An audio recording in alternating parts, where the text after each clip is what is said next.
So, what is the fine-tuning of the universe for life? To understand the question of fine-tuning, we have to understand how a physicist sees the universe. And what I mean by physicist, I mean theoretical physicist.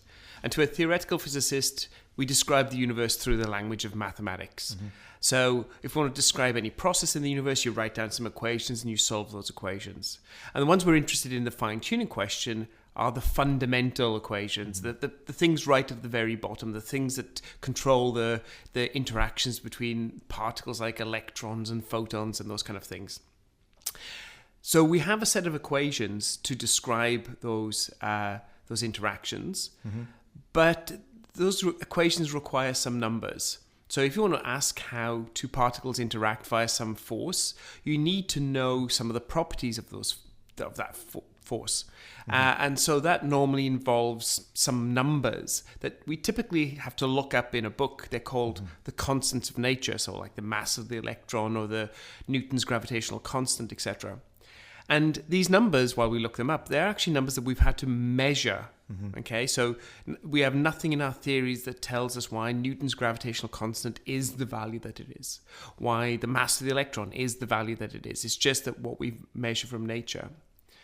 And this led a few people to ask the question, well, why these particular values? What if the universe had a different mass for the electron or a different strength of gravity?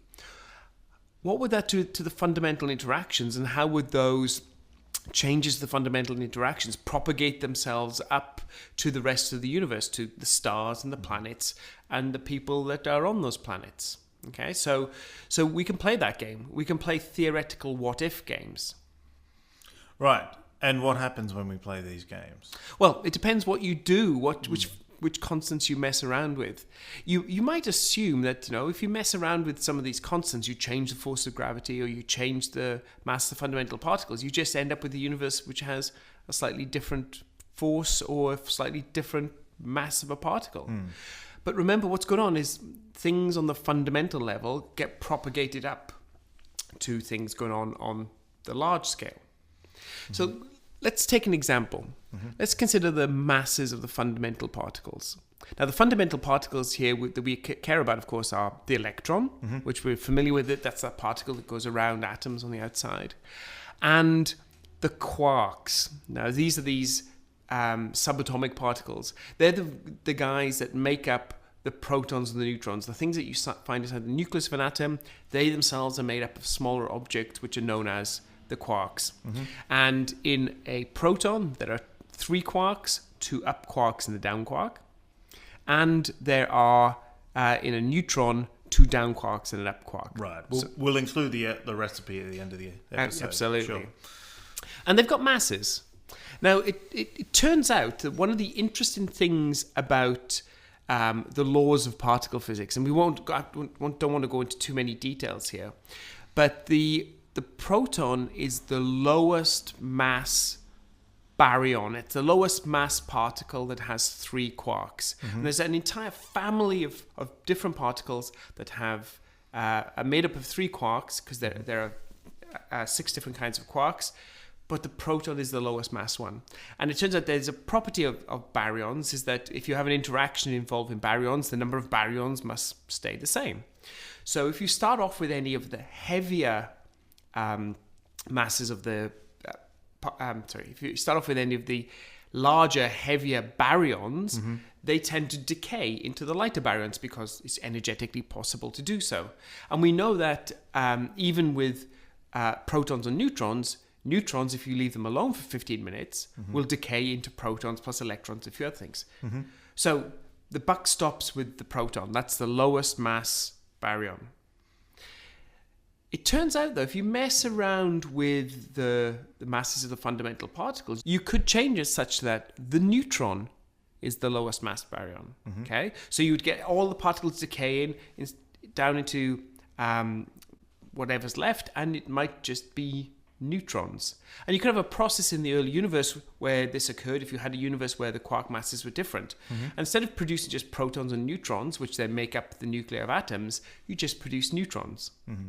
So you make a universe that's full of neutrons, and then that's it, because neutrons don't do anything. neutrons don't stick with other neutrons to make neutron-like atoms, and those atoms don't connect to form molecules, etc. So you could create a universe of neutrons, and that's it. It's a sea of boring neutrons. They never combine to form atoms, molecules, stars, planets, and people. So you've created a universe. It's got a set of laws of physics, but the complexity that we need for life gets cut off. So roughly, and it's a bit hard to sort of explain in words, but if I just sort of picked a mass of the electron, mass of the up quark, mass of the down quark, using my roulette wheel, what's the most likely thing that happens? The most likely thing that happens is you end up with a universe that you can not have any complexity in. Right. So there are lots of options, right? You could have a different lower mass baryon, which is something called the delta plus plus particle, which is made of 3 up quarks. Right, so you've messed around, and 3 up quarks is a lower mass than the 2 ups and a down that were in a proton. You can fill the universe with with delta plus plus particles. It all sounds fine. They look like protons, but they've got a charge of 2 rather than the charge of 1. So they capture 2 electrons, and then maybe you can go from there. Maybe they can join together and create heavier elements, etc. But the big problem is that our delta plus plus particle, because it's got a charge of 2, actually repels other delta plus plus particles very well. So it's very difficult to get them to come together and stick. And in fact, the delta plus plus particle has the same charge as helium, which is the second most abundant element in the universe. And the thing about helium is that once it's got its 2 electrons, that's it. It doesn't care. It doesn't want to interact. So you don't get molecules with helium in there because they just don't want to interact. Right. So if you made delta plus plus particles, again, you chop off the road to complexity. And as you said, if you look at the possible range of the mass of the up quark, the mass in the down quark, and the mass of the electron, and asked how much in this space is there a region where we could produce stable protons and neutrons and atoms and molecules and eventually people and life? The answer is a tiny, tiny volume that if you played roulette and picked a point at random, the most likely universe that you're going to get is going to be dead and sterile. So this is essentially reiterating what the fine-tuning means. It means there's only a small volume in possible range of parameters where you can get complexity in life. So one of my favorite examples has to do with the strengths of the forces. Yeah. So, for example, you've just been talking about nuclei. So what holds a proton and a neutron together in a nuclei is called the strong force, the strong nuclear force.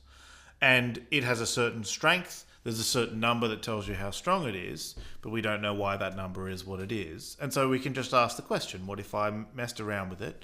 And it turns out you don't have to turn it down by too much before nuclei that in our universe would be stable start to fall apart. And if you turn it down by a factor of 2, which is not a small amount, it's not like a tiny percentage or something, but as a factor of 2, anything that's carbon-sized or bigger is not stable. And so you think of the whole periodic table. Carbon comes in at number 6. There are 6 protons. That's not stable. So all you've got are a couple of light elements, which don't make an awful lot of molecules or any sort of complexity. You're missing carbon, so all those lovely long chain molecules, those are gone. Nitrogen, oxygen, basically all of the elements except for hydrogen, which life actually uses. And so with this change, the universe becomes a whole lot simpler because suddenly you can throw your carbon chemistry textbook in the bin because none of that happens. Yeah. And there's some other interesting things as well. If you turn the strength of the strong force up, you might think, hey, that's a whole lot better. But you might end up making some nuclei stable, and you think, well, that might be a good thing. But actually, the heat at the center of the Earth relies on some elements falling apart. So maybe that's not such a good idea, but those cases are a bit harder to examine. Yeah, this is, again, one of my favorite examples. As you said, nuclei are actually a battle between 3 of the fundamental forces, right? Strong force holding them together, electromagnetism trying to push all of the protons apart. Plus you have the weak force that allows protons to turn into neutrons, neutrons into protons, etc. So there's the 3 competing forces. And when we talk about our periodic table of 92 natural elements, we know that the elements don't come along as single elements. You get isotopes, which changes as the number of neutrons in the nucleus changes. So, you get carbon-12 and carbon-14, etc. And what we have is if we draw a picture of our distribution of nuclei, right, with our isotopes, we see that there's a valley of stability that runs along the middle, right? So for most elements, they will have 1 or 2 isotopes that are relatively stable, and then the rest all fall apart relatively quickly. So the universe is dominated by the stable isotopes. But if you, as you mentioned, if you mess around with the forces, you can wipe out the valley of stability. You can make all of these isotopes unstable. So we don't have any stable elements at all. Everything is at some level unstable. And how do you have a biological process that's propagated over billions of years if the elements that are involved are unstable on very short lifetimes? And then you've got the flip side. Again, as you said, if you mess with the forces, you can then start to make more and more of the isotopes stable. Now, what you have there is that instead of there being like one stable carbon isotope for life to work with, you might have 10 stable or 20 stable carbon isotopes. How does having all those different isotopes available affect the possibility of, again, molecular structures and interactions that you need for life? So that, again, as you said, that kind of calculation is more complicated, but it's very easy to see that we appear to be on this knife edge between having lots of stability or no stability whatsoever. So we can think about not just the properties of the smallest things in the universe, but the large-scale properties of the universe, like how it expands and these sorts of things. So a particularly famous case of fine-tuning is something called the cosmological constant. There is something in our universe which is causing its expansion to accelerate. So the universe is not only getting bigger, it's getting bigger faster and faster. We don't know what that thing is, but it might be something called vacuum energy. There are fields in the universe that basically constitute what particles are. So actually, an electron is just a wave in an electron field. If you take all the particles away, you've still got the field there. It's called the vacuum state. And if there's energy there, it'll act like a cosmological constant. It could make the expansion of the universe accelerate. So that's a possibility. But when we go and try to work out how big that number could be, it's an enormous number, 10 to the power of 120 times larger than the value in our universe. And so we think, all right, there's a huge set of possibilities. What would happen if I increased the value of this particular number? And we find out by working with our equations that the formation of structure in the universe would be shut down because the acceleration is so fast. Basically, everything gets too far away from anything else for anything interesting to happen, right? So an awful lot of matter needed to be collected from a large bit of the universe into this room in order for this conversation to take place. If dark energy makes everything move away too quickly, then this sort of thing never happens. Every proton's just isolated. It would love to do all sorts of wonderful things like form into heavy elements and form molecules and form planets and people and stuff. It never gets a chance because it's always on its own. It's pretty sad, really. Yeah, it is. Yeah. The lonely proton. Yeah. It sounds like a kid's book. Yeah. Yeah. Well, of course, there's a whole host of examples, which we wrote about in our book, A Fortunate Universe. One of my favorite ones, which we won't talk about now because it's a bit complicated. I think we might need an entire show, is the Hoyle resonance, which is one of the most spoken about, I think quite possibly misunderstood ones as well. But we'll talk about that in a bit more detail. And there's a lot more to fine-tune in this. Firstly, because it's something that we've worked in for a while. We've discussed the common objections to fine-tuning, and we definitely need to do a podcast on puddle thinking. Yeah, puddle thinking. I had to discuss puddle thinking yesterday.